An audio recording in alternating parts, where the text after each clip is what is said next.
what I'd like to do first off is kind of introduce you to all of us here. Maria Flores is a first-year student, and she is in my first-year seminar course. These are automatic A's people are getting. I did ask some of the men in the class to be on the panel, and boy, they shut me down quick. I don't know what happened. So if some of them are still here, I thank you for at least talking to me over the phone. But no, I'm not really. I'm a little shy. I don't want to. So it's okay. It's all right. Maria, one of your favorite films is Casablanca, and I knew that because when in class, I said round up the usual suspects, and you smiled, and no one else smiled. And if you know that movie, you know where that line's from. But that's okay. Maria, you're hoping to go into to be a writer. Yeah. You also like film. Yes, me too. Next up, Nefertiti is also in DS 107. Your mom is a famous Egyptian queen. Your name? Oh, I'm sorry. I missed another. That's another class. Yeah. Our main guest today, we're very glad that Barbara Ehrenreich is here today. Barbara was born in Butte, Montana. She's been described as a social activist who engaged in nickel and dimed, as you know, in what is called immersion journalism. She's known for the book Nickel and Dimed. She's into so many other things since then, as we found out during lunch. Nickel and Dimed, I'm Not Getting By in America, was published in 2001, and it went on to become a New York Times bestseller. Barbara begins the journey in Key West, Florida, waitressing, where she learns that waiters and waitresses get their tips through the covert distribution of fats. Seems like when they did bigger chunks of pies and cakes, more tips would come in. Then went on to Maine, where she took a fearless moral inventory of all her stuff and meets Tammy, who tells her cleaning is in our blood, meaning women's blood. Joins a cleaning agency where they clean the old-fashioned way, and they advertise this on our hands and knees, their brochure announces. And of course, there were many people with all sorts of back issues, and there are signs that some of her coworkers are struggling as they return half-smoked cigarettes back into their cigarette pack. Members of the cleaning crew look for free dental care and relief from lower back pains. And it goes on. And last couple of things I'll say. The author ends her geographic journey in the Twin Cities area, where she works for a big box store, Walmart. Along the way, she has many interesting anecdotes and talks about living wage, bathroom breaks, drug testing, employee-employer relationships, unions, and it goes on and on and on. So, without further ado, we'll get rolling. I'm going to start out with the first question, and then two students will ask the next couple, and then we're just going to open it up to you, okay? Because this is really time for you to ask questions. If you don't mind, because we're taping this for the college TV station, when you're asking a question, if you would please come up to the microphone. I know that may take away some of the spontaneity, but that way we're guaranteed that we'll get a good audio feed for the TV. If you're uncomfortable or boxed in, speaking of big boxed, if you want to say your question, and then I'll repeat it into this microphone, and that way we'll get a good feed, okay? In case you have a question, but don't want to come in, up to the mic. Okay. Sit down.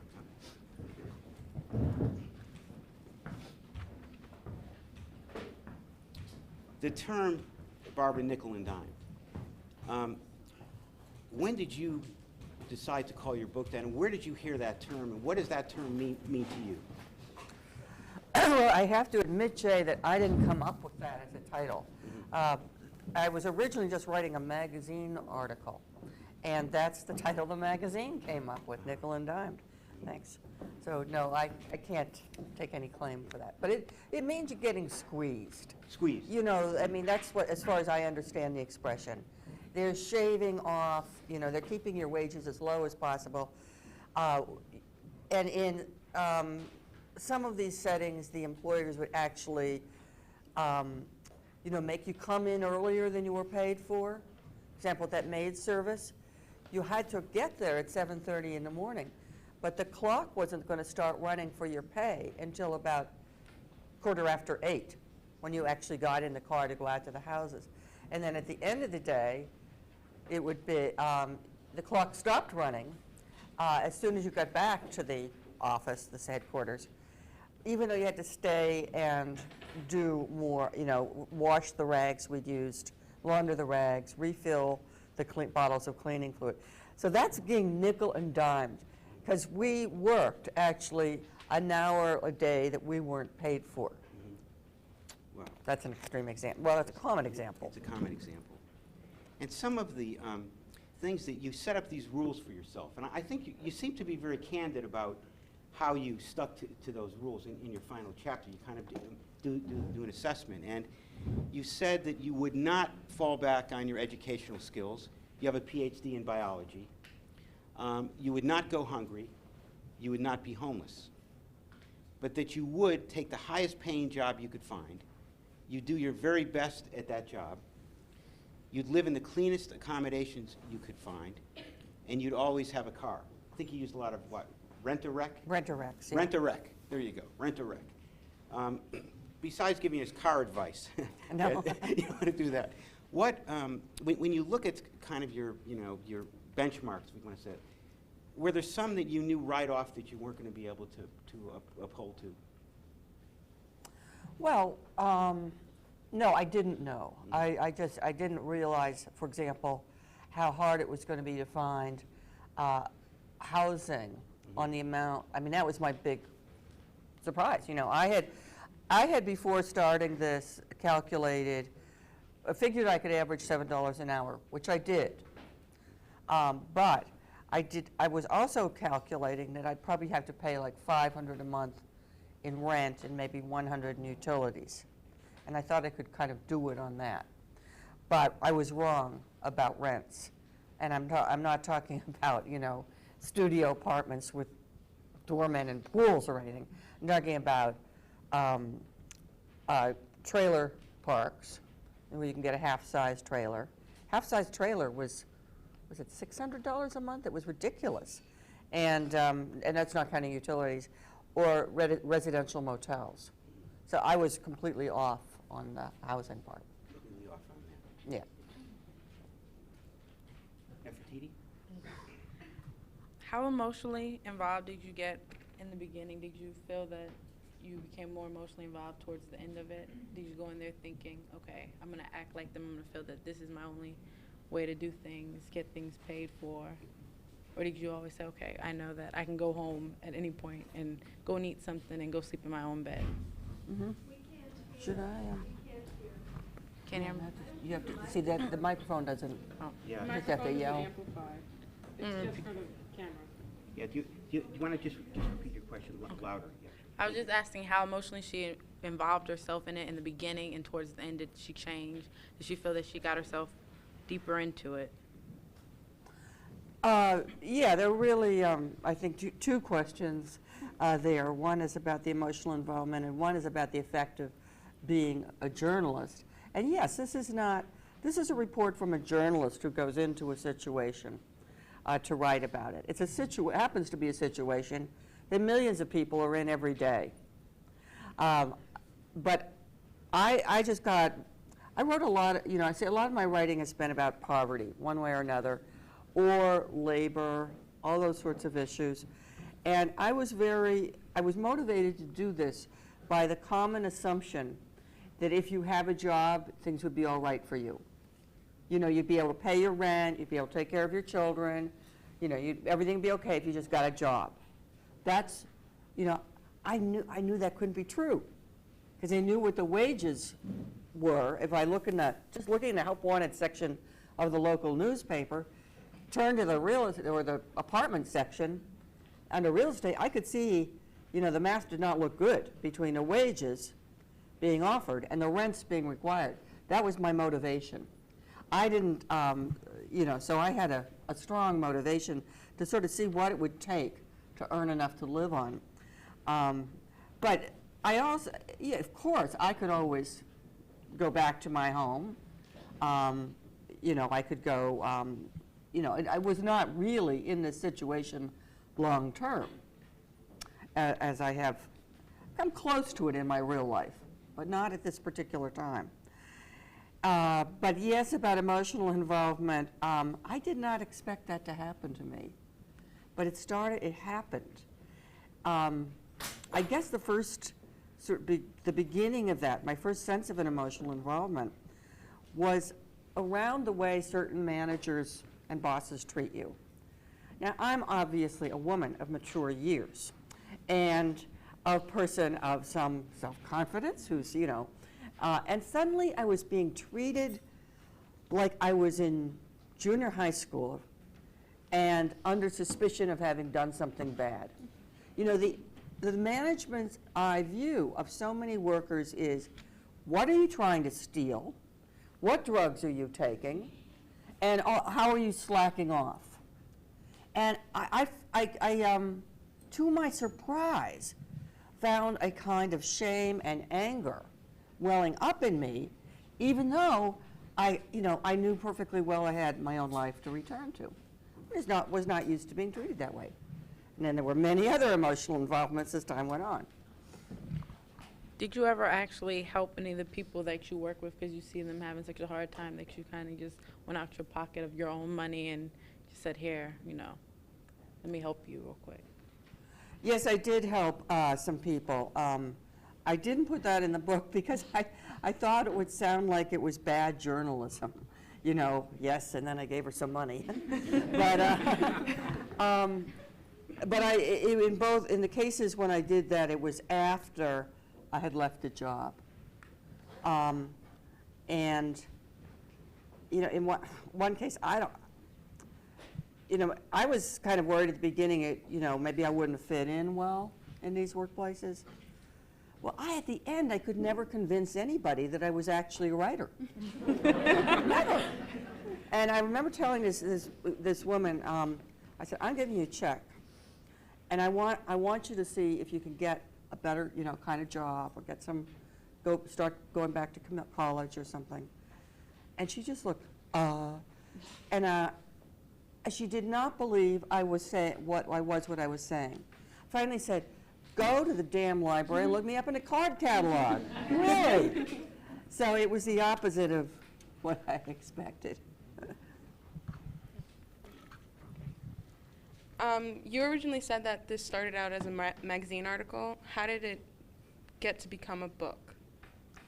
Well, it was a magazine article in Harper's Magazine. It got a lot of attention. The article was basically the first chapter of the book. A little bit, no, it's basically pretty much the same.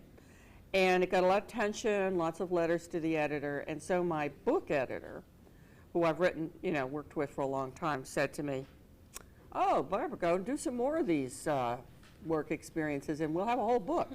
I thought, easy enough for you to say, So that was how it became a book.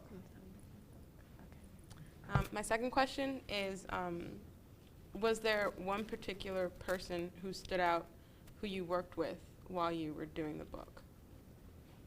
Oh, many people who stood out. I would say one person who just comes to the top of my mind is someone who I was just so saddened by. Was a woman of in her late 60s who was, this was the maid service again. She had to quit. She'd been there 2 years. Now, very few people last in these cleaning services for 2 years. That's amazing. And she had to quit because she had to have knee surgery. And the boss knew this, but there was no acknowledgement. We had a meeting in the morning when all the maids were gathered. He never said, and today is whatever her name, Joanne, I think I called her Joanne in the book, is her last day, let's say goodbye. Nothing. And at the end of the day, I talked to her about it, and she was really hurt, really, really hurt by that. And it was so unnecessary, but she said to me, the boss has never liked me once my knees and back began to go bad. And that just brought it all home to me, that you are disposable. We'll use you up in these jobs and then toss you. That sticks with me. Maybe we'll go over to the audience. Questions? Yes. I can empathize Can you come down front? Okay. This is the chair of my department, so I get asked to do anything right now. And then I'm going to pay for it later, though. I know that. I'll pay for it later. What department is that? Counseling and advising. Oh. He's not disposable, is he? He is.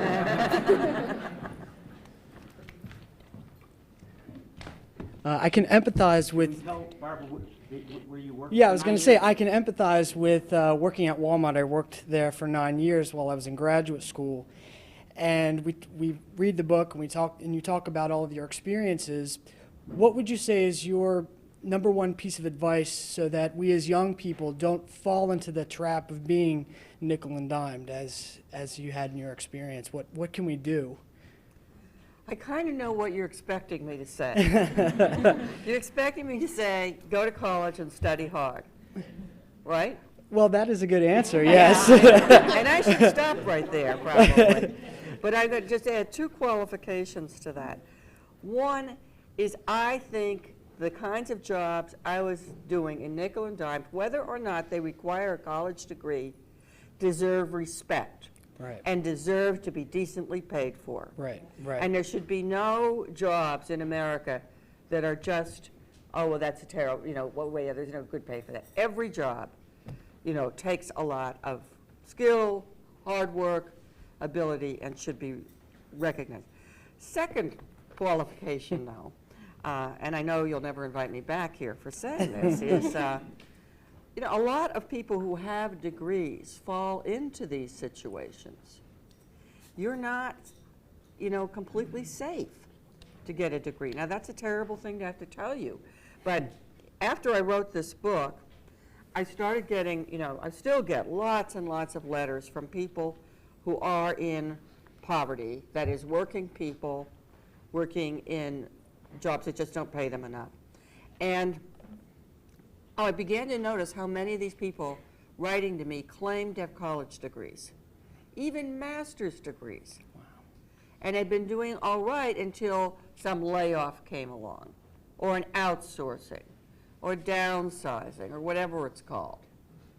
So I don't think I could give you an individual recommendation. Sure. We've got to change some of the economic rules in this Right. country. Great. Thank you. Yes. Right up. Now all of the students here are going to be withdrawing from their classes tomorrow. Right. Okay.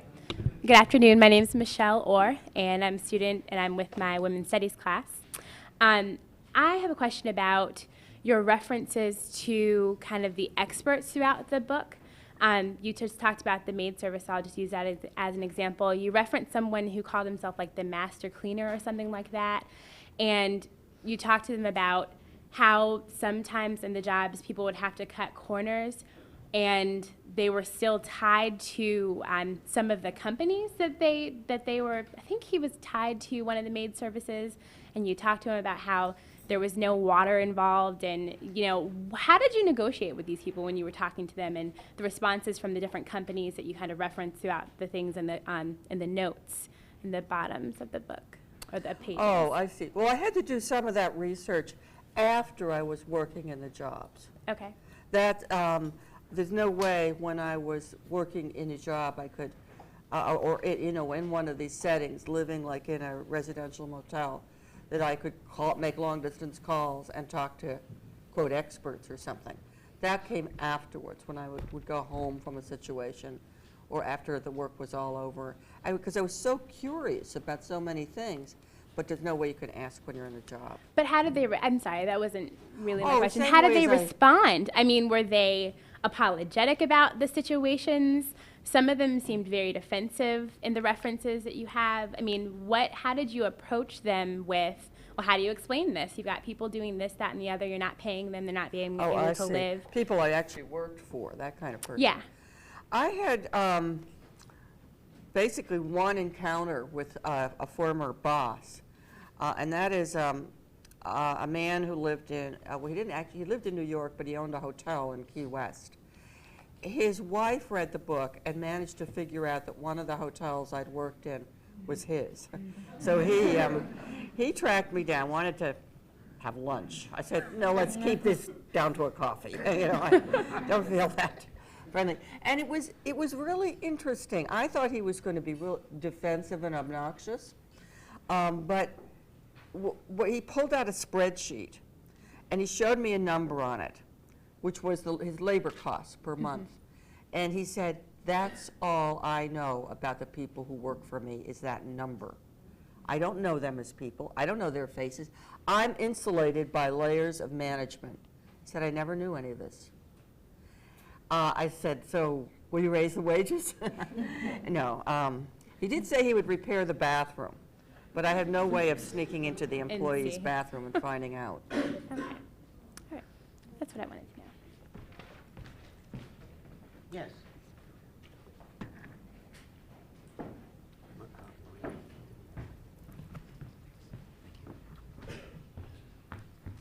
Yeah, I actually just wanted to ask a little bit more about something in relationship to the first question. I mean, you've showed us how working class people in this country are getting a bad deal, and you've said that that these functions are necessary in society and that everyone deserves enough to live on. So I'm wondering, like, what kind of strategies should we look for? I mean, I work as a bicycle messenger. I have no access to health care, and there are specific things about my job that make it very difficult for us to, for example, organize a union. So I guess I'm wondering, like you're saying, we need to shift sort of some of the economic forces. How should we go about doing that? When we have two political parties that are paid off by the same corporations. We have, a labor movement that's been in decline for decades. What can we do? What kind of strategies? And I haven't finished reading your book. Maybe you give some of this stuff towards the end. What can we look to actually have an impact and improve the situation, not just as an individual by hoping to educate myself, but sort of as working class people in the United States? Wow, bicycle messenger, that's a risky job, among other things, very risky and dangerous. There is some organizing that's gone on among bicycle messengers in New York City. I don't know whether it's into a union or what they've, but there has been some organizing among messengers. The principal focuses of my activism in the last 5 or 6 years has been the living wage movement, trying to pass legislation to raise wages above the federal minimum. And that's been quite a successful movement. Not successful enough, but 29 states have now raised their wages above the federal minimum, and the federal minimum went up in July to $5.65 an hour? $85 an hour, which is still pathetic. And in '09, it will be $7.15 an hour. But, it's better than what it was. So that's been my focus. But at that time, there's so many things that leaves out. Like, where's the affordable housing? Where's the affordable child care? What about health insurance for everybody, including when you've lost a job? We need a movement. And building a movement, if you've studied about the women's movement or the civil rights movement, it's a huge job. It takes generations. It takes every one of us making contributions and maybe getting the end of our lives and seeing it not happen, but other people then go on and pick up the torch and keep it going until we win. Thank you. In terms of a sort of a follow-up, and then we'll go back to the audience. In the last 3 weeks, we saw General Motors threat a strike, but they never went on a strike. And then they sort of got, it looks like employees will have to take over in some way their own health care, ultimately. GM had Chrysler had a 6-hour strike, and that ended, I guess, early morning or yesterday. But once again, the employees in the union, it looks like, are going to have to be more involved with their own health care. What are your thoughts about that? I mean, I think of George Meany growing up, and this stuff would have never happened under his leadership, and where people are even cautious about going on strike anymore. What are your thoughts about unions, the influence of unions over the last 10 years? Well, the influence of unions has declined because the numbers of people in unions has not been going up and has actually declined. And I think you can partly blame union leadership for that in some cases and not being energetic enough about organizing new people into unions. But I also very much blame management. People get fired for showing an interest in a union. You can be fired for anything in America, except, well, you have protected around religion, race, national origin, gender, things like that. Kind of, right. I mean, you're supposedly, it's against the law to say, I'm firing you because of your national origin or something. However, probably it happens. But you can be fired, though, for having a bad attitude or having a funny expression on your face. And believe me, if you're involved in union organizing, the boss is going to find an excuse to fire you. So that has been a terrible, terrible obstacle to people. I mean, there's courageous cases of people overcoming that. The big successes in union organizing in recent years have been often among the very poorest paid. Janitors in Los Angeles, well, janitors in other parts, in the Southwest generally, mostly Latino, security guards, home health aides, janitors, again, I said janitors, that's been, and I've seen the courage that has gone into those struggles. People who didn't have enough to live on anyway, and then in addition go on strike, Questions? Yes. Was there ever a point when you felt like you couldn't go on? Yes. I think for me the big point where I just wanted to chuck the whole project had to do not with the job so much as the place I was living. It was a residential motel in Crystal, Minnesota. It was sort of a suburban area, but residential motel, poverty is no longer just an inner city concentrated thing anymore. It's much more spread into the suburbs. And this is a motel where you, my room smelled like rodent droppings. There was just the one light bulb in the middle of the ceiling. There was no form of ventilation, period. And if you opened the window, there was no screen or anything. So it's still hot weather. You didn't want the bugs coming in. There was no shade on the window. So you had to be fully dressed if the lights were on. And there was no fridge or microwave. So all my food had to come from a convenience store. And what got to me was I suddenly realized I'm awfully vulnerable. I've never, tell you the truth, for good or bad, I never think about these things. But suddenly I was thinking, I'm on the ground floor on the edge of a major highway in this dump of a motel. I barely got a lock on the door. I want to go home, So what motivated you to stay? My belief in the project. Oh, okay, thank you. Yes. I hope I don't have to hobble on over there.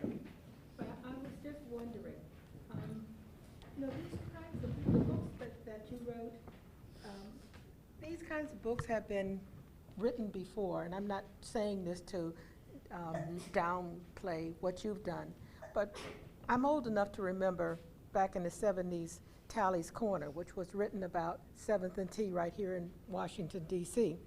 And I'm just thinking, are you optimistic, since this is something that's been going on for so long, are you optimistic that things will change in this country? I mean, this is not a new problem. It's an ongoing problem that seems to get worse, not better. Well, this goes back to what Nefertiti and I were arguing about at lunch. I'm not an optimistic person. I'm not a positive thinker. However, I will fight for what I believe. That doesn't stop me from feeling that I will not stop, in something I believe in. And actually, in this case, there has been a lot of positive reinforcement. Maybe not positive thinking, but the fact that we have raised the minimum wage, that we've had a movement that has done that, in 29 states is amazing. And that's since about 2001, since about the time this book came out. And it's a movement coming from churches, synagogues, labor unions, community organizations, students all across the country getting concerned about these issues.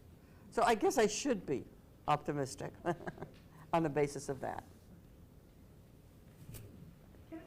Oh, Jim. Another.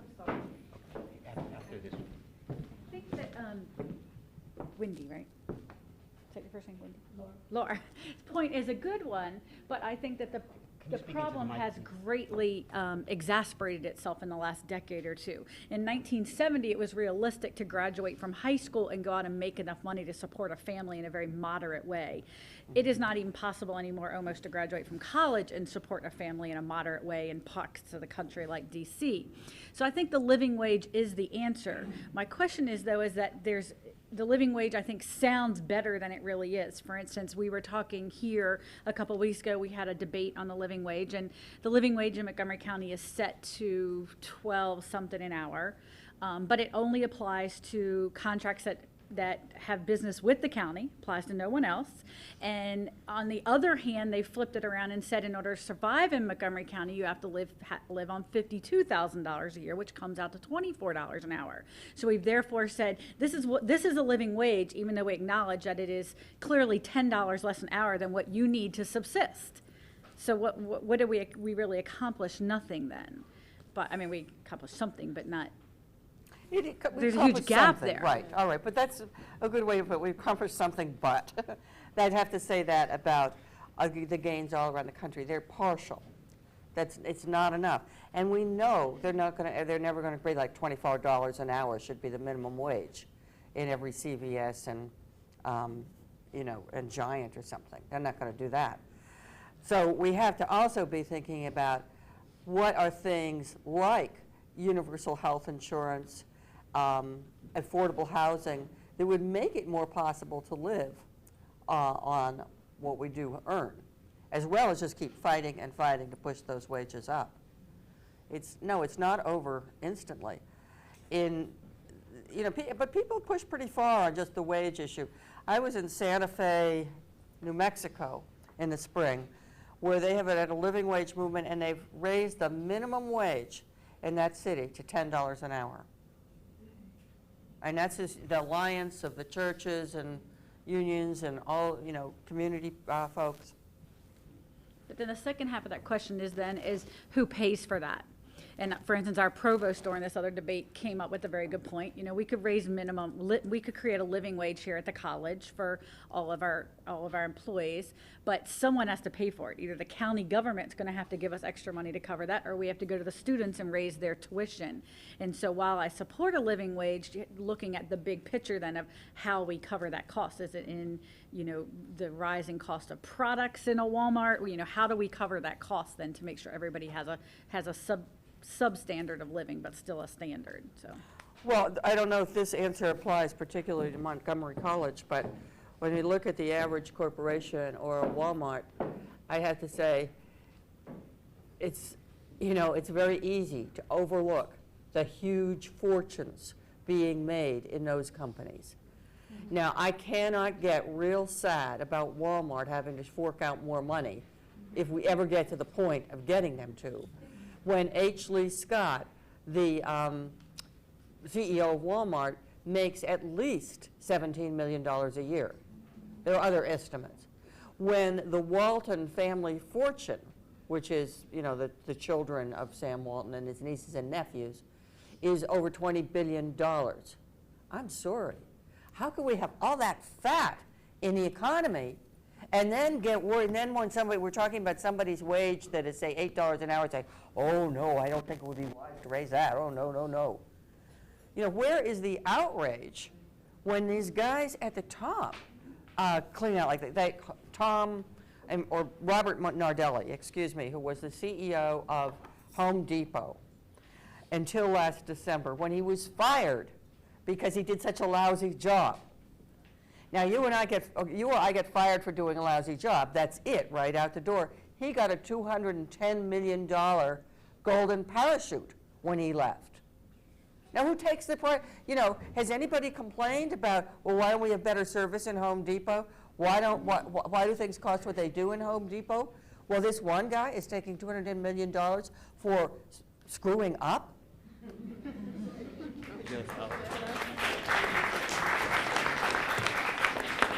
I had a kind of a very pragmatic question.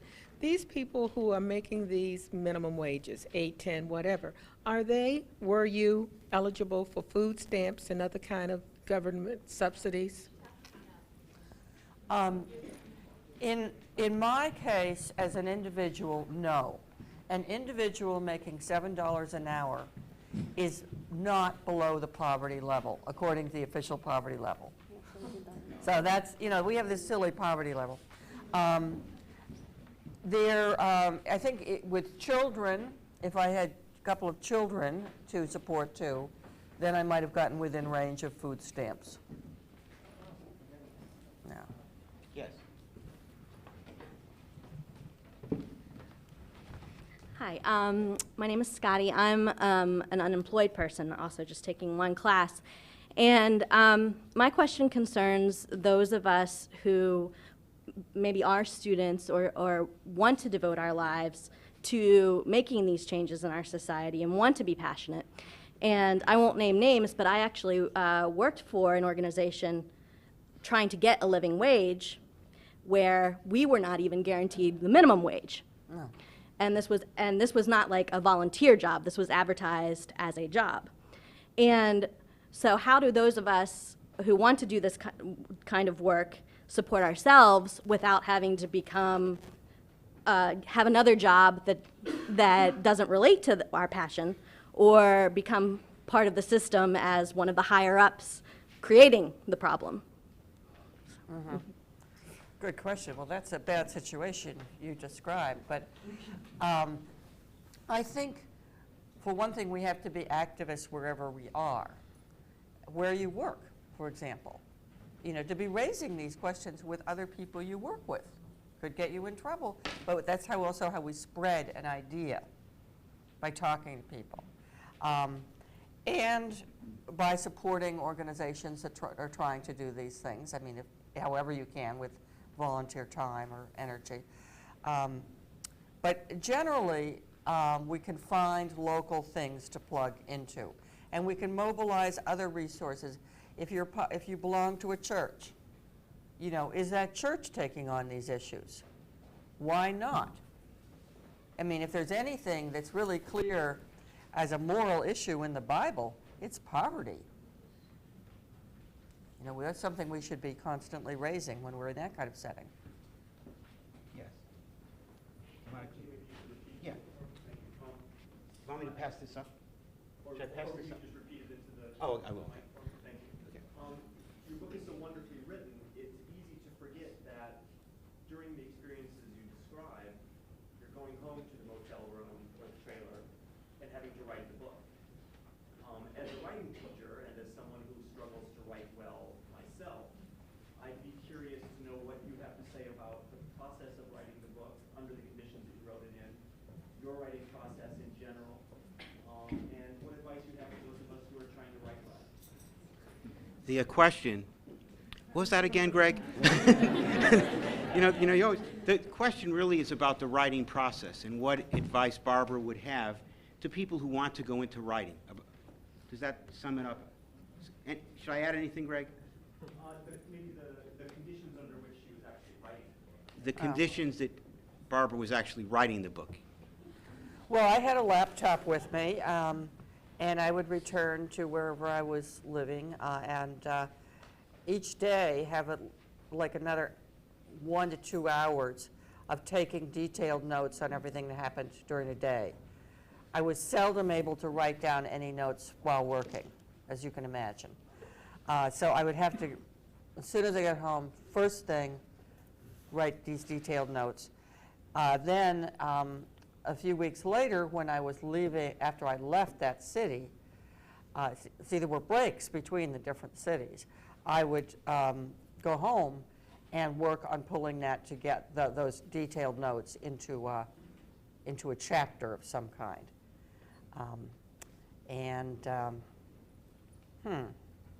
Well, how did I work?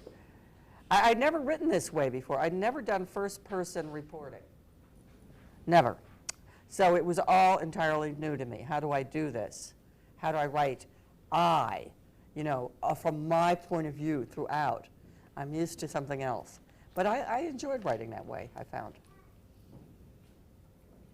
Questions? Yes, Roberta? Much shorter question, and I'm going to ask if you could repeat it.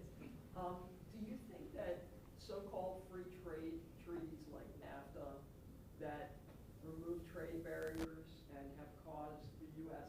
to not be involved in manufacturing and have well-paying manufacturing jobs, do you think those contribute to the ability of wealthy people to depress wages around the world? Because Walmart's stocked with goods from places where they get paid a great deal less. Well, trade agreements can contain supports for wages and workers' health conditions and so on. And some of the trade agreements among the European states that make the European Union do that. Our trade agreement in the form of NAFTA doesn't. I guess in the day-to-day sense, I think the thing we should keep in mind the most is what NAFTA did to undermine agriculture in Mexico. And people want to know why so many people are risking their lives to come north across the border to work here. They have to look at the destruction of the Mexican agricultural, the small farm sector in Mexico by NAFTA.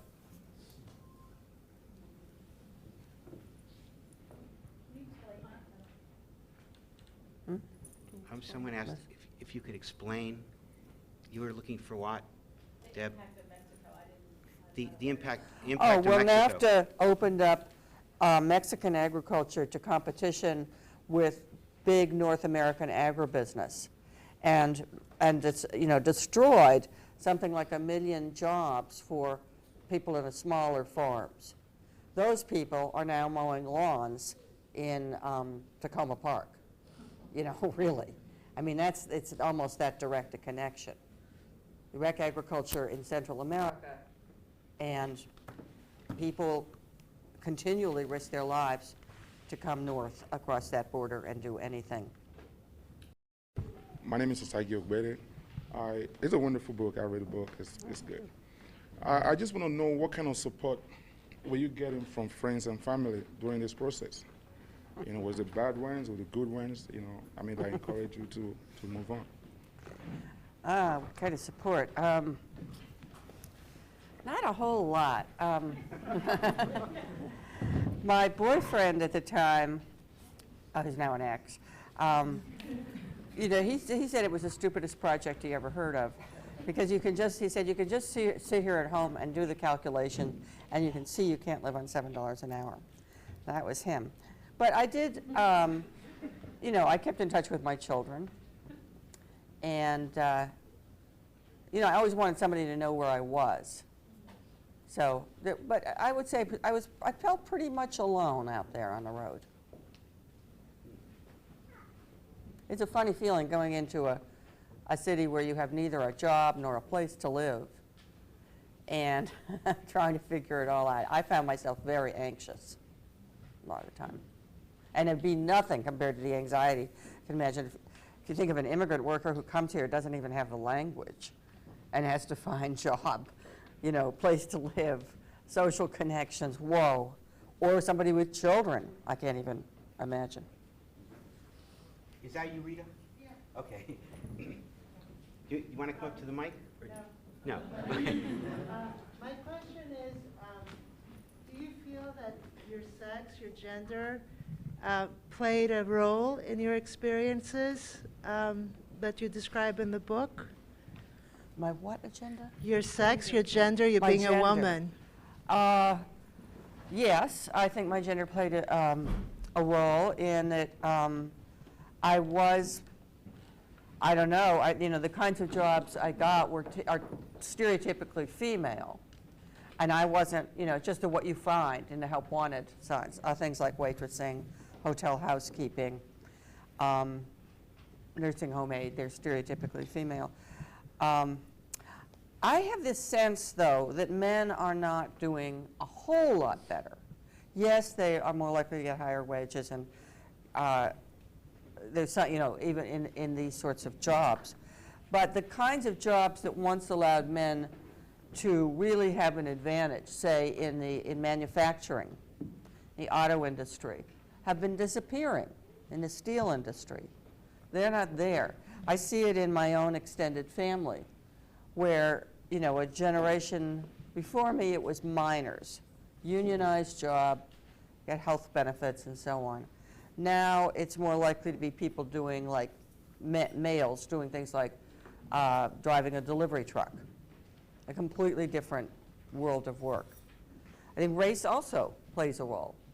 And though it took me a while to catch on to this, in the most diverse place I worked, which was in Key West, I definitely got the feeling I was being steered toward better paying, slightly better paying, and less backbreaking jobs because of being white. That's that's the only way I could figure it. That jobs still are color coded, and they see a white person, they're going to think waitress, whereas if they see a person of color, they're going to think housekeeper. There's no question.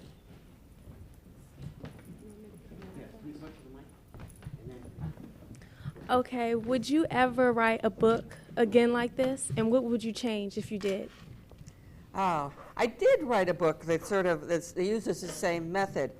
The book I wrote after this is called Bait and Switch. And in it, I went undercover as a white-collar job seeker. I had a fake resume as a PR person and went out there to all the networking events, went online, monster.com and everything, to see how hard it is to get a professional job in a corporation. So, yes, I did it again. Oh, I didn't know. And I'll tell you one thing, I would rather wait on tables than work in a white-collar corporate job. Oh, and I guess I was doing a research on your book. You have like a play out or something like that? There is a play that was made that's based on nickel and dime. A playwright made it. The play is good. Oh, hey, there it is. We could do it right now. Yeah. It's very good. It's funny. It's fast. It's fictional, because she had to make a story out of the book, which is just reporting. Okay, thank you. There's another, yes.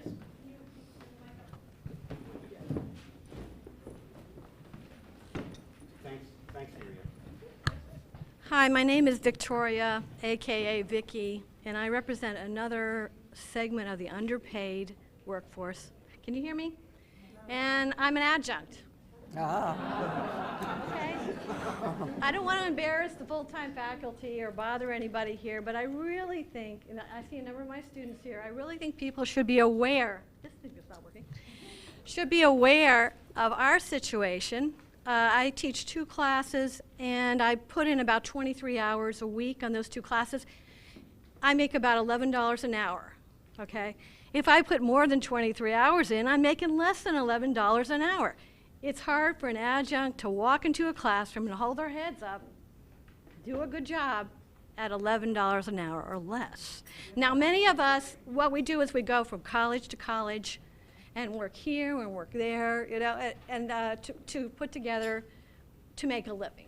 Now, there are adjuncts, of course, that work full-time, and this is just an extra money for them. But there are many adjuncts that don't, and we have 0 benefits. Actually, we were offered a supplemental retirement income this semester for the first time, to which the management does not contribute. So actually, it means 0. I just wanted to raise the issue, make people aware of this. And this is not just Montgomery College, although here I would say the full-time faculty have a union, part-time faculty do not. We're talking about it. I think everybody probably knows this by now. We are talking about it. But it's across the country. Adjunct, we've got masters, some of us have PhDs, and at this college, we outnumber the full-time faculty 2 to 1. across the country, this is an issue. It's an issue in higher education because basically the colleges are basically making money off at our expense, I would say. Sorry. I'm glad you said that. I'm really glad.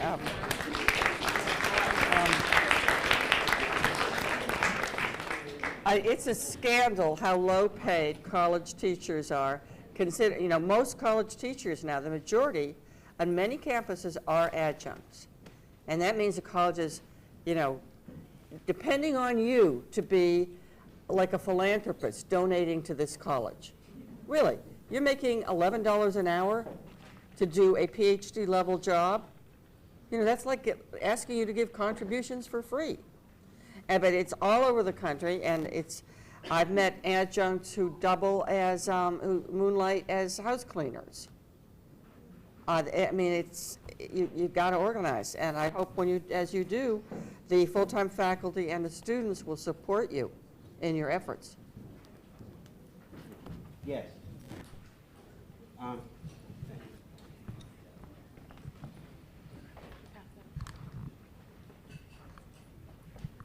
I love your book, first of all. I couldn't help noticing how many times you said you ate badly. Among all you said you ate bad food, you had bad food. Oh, I ate bad food. Oh. People, you said there are people who are living on chips and soda, and I was putting everything together, you know, backbreaking work, no health insurance, poor food. It seems a shame anybody could it seems impossible anybody could survive under those conditions. Yeah, I think that's very true. I don't have I mean, I can eat fast food. I've run into people who say, "Oh, you could eat fast food?" Well, yes. I'm an American, and you know, just go easy on the soda. All right, no sugar. You watch the sugar, and watch the fries, and you can work it out a little bit. But I was also very shocked that a couple of times I got emergency food aid. Well, one time I got emergency food aid. It was in a big box. I take the box into my car and open it. It's mostly cookies. Cookies and candy? Now, I don't eat that stuff. I mean, that's the only vice I don't have. I don't eat sweets. But that, I later found out, years after writing the book, that what people get from those charitable emergency food aid things is what stores want to give away, which is not the ribeye steaks, you know, which is not the fresh vegetables. It's the cookies and candies. So it's, yeah, I know, let them eat cake, right?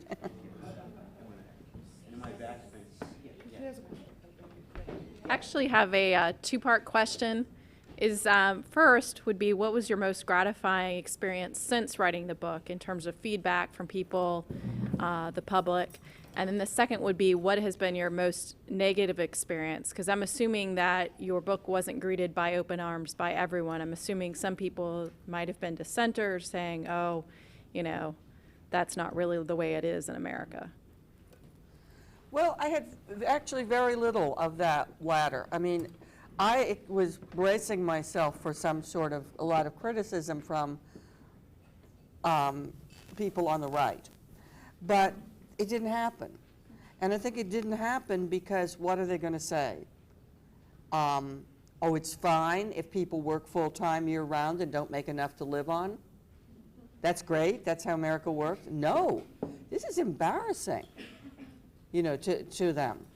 So the attacks I actually got some rather vicious attacks in North Carolina when the University of North Carolina at Chapel Hill adopted nickel and dimed as a common reading for new students, just like you have. And there was a lot of objection to that from some of the state legislators and some students who were from a conservative group. However, when they put an ad in the paper in Raleigh, North Carolina, It wasn't about, and it really didn't say much about the book. It just was all about how evil I am. And yeah, it's all right. I can handle that. Saying things like that I'm a socialist, that's from their idea of real evil. And that I, what is the other one they had? Committed to the destruction of the American family. That translates as a feminist, you know, a woman who cares about women's rights. So it was silly, but they couldn't, you know, respond to the issues. By the way, the great outcome of that thing at Chapel Hill is that the housekeepers on the campus who were trying to organize picked up on the publicity of these attacks on me and started wearing buttons saying, you know, I'm nickel and dimed. And they had a rally, and I went down to speak at their rally, and I felt great about that. So that's the kind of thing I feel great about. You know, if housekeepers or janitors or, you know, people like that are organizing, and I can go and be of support and shake hands and meet people and say you're doing great, and then write their story in a way that gets out to more people, I feel wonderful. We have one question, and then there was another question. We just probably have time for one, and then maybe just two more short questions here. You had a follow-up question? You can come down here. This was actually about the emergency food you were talking about. I volunteered in one when I was in maybe the 8th grade actually, and the food that they send in from the stores, they come in maybe 3 times a week, and you're only allowed to come in there once a month actually to get anything from them. And the stuff that they put in there is just, they just toss anything. They give you like 3 potatoes, 2 onions, and like whatever other foods they just divide among the boxes, and you're making like 100 boxes for families to come in, and the stuff in there is not healthy. Some of the stuff is outdated. The stores don't even organize what should come in their packaged foods that are opened, or people might have taken something out of them. So you have to take away this stuff and throw it away and then give it to people actually. I have 2 questions. The first one was the challenges you faced, was it harder than expected? And also the challenges you faced, was it harder than expected? So was your expectations more than what you actually went through? And also, was the whole experience even worth it, going through as a low-wage worker? Well, first of all, were the challenges greater than I expected? Yes, harder than you expected. Yes, the challenges were definitely greater than I expected. And I mentioned how the whole living problem, the rent problem, I had not figured that out right at the beginning, and that was a much greater challenge than I realized. Didn't realize I was going to have to make well over $600 or $700 a month to pay rent in these pretty bad circumstances. The biggest challenge, though, that I didn't anticipate, and this really shows a limitation to my experience because I've always, most of my life, I've been a writer, is I thought the jobs would be easy. I'm almost embarrassed to say this, looking back. I thought they'd be physically hard. I knew that. Fortunately, I'm strong. But I thought they would be mentally easy. I thought I would be bored. Now, as I said, it's kind of embarrassing to admit this because all the jobs were difficult for me to learn. And I have a PhD. You know, I've proved my ability to learn things. They were all very, very hard. So much you have to learn right away. Management doesn't invest any money in training anymore. You're really on your own, and you're depending on other people to help, your coworkers to help teach you. Every job takes skill, intelligence, and experience and deserves our full respect. So that was a challenge, and that's what I learned from it. Was it worthwhile? I guess that's for you to judge, you and your generation.